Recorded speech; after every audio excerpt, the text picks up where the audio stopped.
Hi Roland, hi Saurabh, thank you so much for speaking to Overdrive. So we'll start with this question. Why did you choose a crossover body style and not an SUV or an MPV style, which is also a traditional Citroen strength? I think clearly our objective was that we wanted to, on the CQ platform, get the sub 4 meter segment. And clearly it's a hatch dominated segment. So we're not shying away from saying that it's a sub 4 meter hatch, but it has very clear design styling cues which are all about SUV stance and an SUV attitude, right from 180 ground clearance, the largest wheels that we have in the segment, with a tall bonnet design, high roof, high seating inside, theatre style seating for the rear, with lots of view outside, which is unlike a hatchback, the panoramic view that you get. And of course, the flying carpet effect on the suspensions for the best comfort that you can get, which is also part of the Citroen DNA. So if you look at the overall styling and the features that we packed on the car, very Citroen DNA, which is evident and visible throughout. What learnings from the C5 in the way it was sort of accepted by the audience have been imbibed into the C3? Again, like we said, first things first, people really enjoyed the look and feel of the C5. First of all, the styling, design, shape, character of the C5. If you look at the C5 and the C3, they have no edges on the exterior. They've got lean muscle mass outside, they've got flowing lines, but they don't have a sharp edge outside.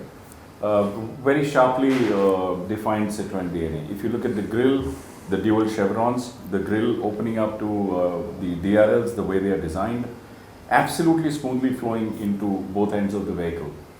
And very clearly for a brand to establish itself, and Citroen's a new brand in the market, C5 was the first product which is flagship from the brand. And C3 now entering the mainstream segment, very important to have a styling DNA visible to a consumer. So when they look at the C5 and then they look at a C3, they say it comes from the same family. And that's what we've endeavored to give on the outside. And inside when you go in, you see the same optimism, positivity, space, whether you see the dashboard with the dual tone colors there, or you see the contrast stitching on the seats. The comfort in the seats, the way they've been contoured, it's exactly what we deliver with the Citroen Advanced Seating on the C5. Well, it won't be exactly the Citroen Advanced Seating, but yes, that's the comfort that we try to deliver on the vehicle. The suspension chassis dynamics on the C3 pretty much inspired by the C5 because it's perhaps one of the most comfortable vehicles to drive in the category. Moving on, sort of carrying on from what you just said, how will the Citroen brand differentiate itself in this market, considering there are many competitors there, strong competitors, and they're very well established? Actually, you're right. All markets are the same. There are so many competitors, and all of them must do a differentiation and bringing something new into the market. So far, we are concerned, as Citroën, we have the chance to have an iconic brand. We have a long legacy of more than 100 years. Well known all over the world, not so much at this stage in India. And the brand has always been recognized for its main USP, which is advanced comfort. Suspension, which has been very innovative since quite a long time ago, and comfort of the car, without speaking about the styling. So this is the real DNA. Now, between the two variants, the NA and the Turbo, what do you think will be the sales mix like? Do you have some idea on that? Well, the sales mix theoretically will be defined by the consumer, but at the same point in time, if you look at the take rate in the segment for turbos, it varies between 15 to 25%, and that's for the segment. That's not for us.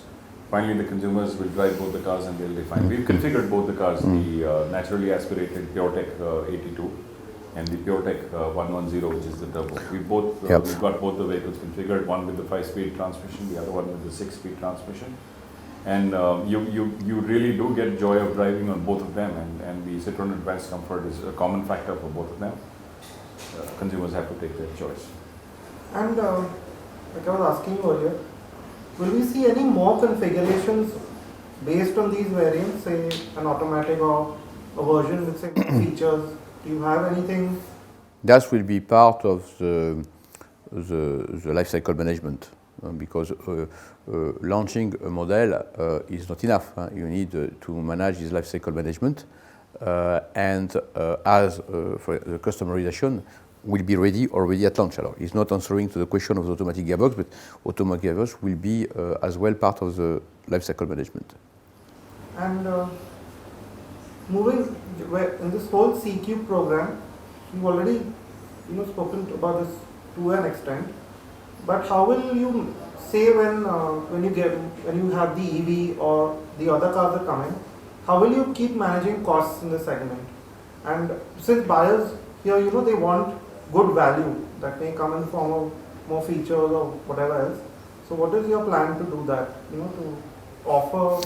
Alors, let me say that when we announced the development, the conceptualization, the development, the engineering of this platform was the 3rd of April 2019, and we said this platform will be first developed in India by Indian, for Indian, before being then exported. I'm speaking of the platform and some other country. That was something new. It's what we did.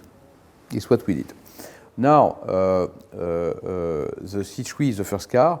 As you know, because it has been announced by both Vincent Kobe and Carlos Tavares, the EC3 will be launched beginning of next year. And then, as we said, as we committed, as we will do, a new body style, as I'm not going to unveil today, will come from every year in order to irrigate the mainstream segments. Now, how to make it the cost, which is a very good question.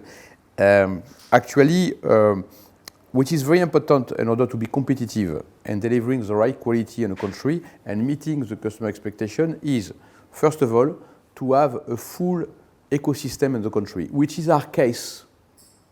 We have invested as Stellantis Group so far 1 billion euro. We have 3 factories, of which one of them also started 5 years ago, even manufacturing gearbox and exporting gearbox to Europe in big numbers, and being today one of the most cost-efficient factory within the Stellantis cluster. We have 2 R&D. We have 1 ICT hub in Hyderabad. We have 2 NSCs, so a footprint. More than that. We have as well a strong and now mature supplier base in India.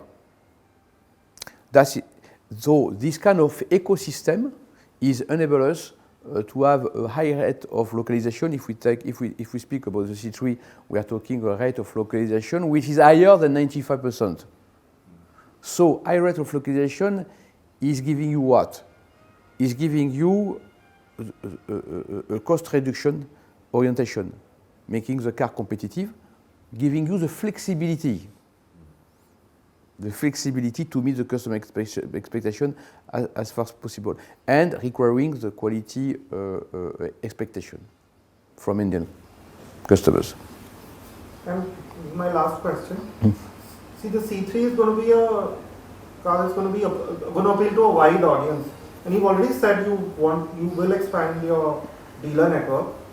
But how will this ramp up over the years?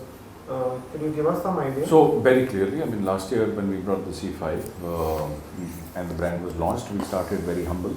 We started with 11 outlets in 10 cities, and that was covering almost 80% of the CSUV market. Now, as we've done a lot of India first initiatives with the brand Citroen, it was important for us to make sure that all those processes and systems and new initiatives that we brought in were established at the dealerships. The digitized consumer journey was well established, and that would end up at the phygital showrooms, the La Maison Citroen showrooms. That was completed. And now with the C3, as we are entering the mainstream BHAT segment, at the launch of the C3 in July, we'll have 20 showrooms. End of the year, we'll have 30. And with the CQ platform now coming alive with the first vehicle, which is the C3, the dealer expansion is not going to stop now. So it's going to be a continuous process. We start with 20 and then we go to 30 through the remaining second half of the year. And then we keep expanding throughout as more models from C3 comes in, as the EV comes in. more models from the CQ platform come in and the EV comes in, we keep ramping up our dealership network, both from a sales and a service perspective. Second, from a service perspective, we have a service on wheels. So every dealership has a service on wheels which goes out of the city where the dealership is, and we go outside and service the vehicles. That also gets enhanced as we expand the network. So the network expansion is going to be a continuous process now as the CQ platform is alive and more models come from that. I think that covers what I wanted to ask. Thank you so much. Thank How you. was your drive today? Yeah, because yeah.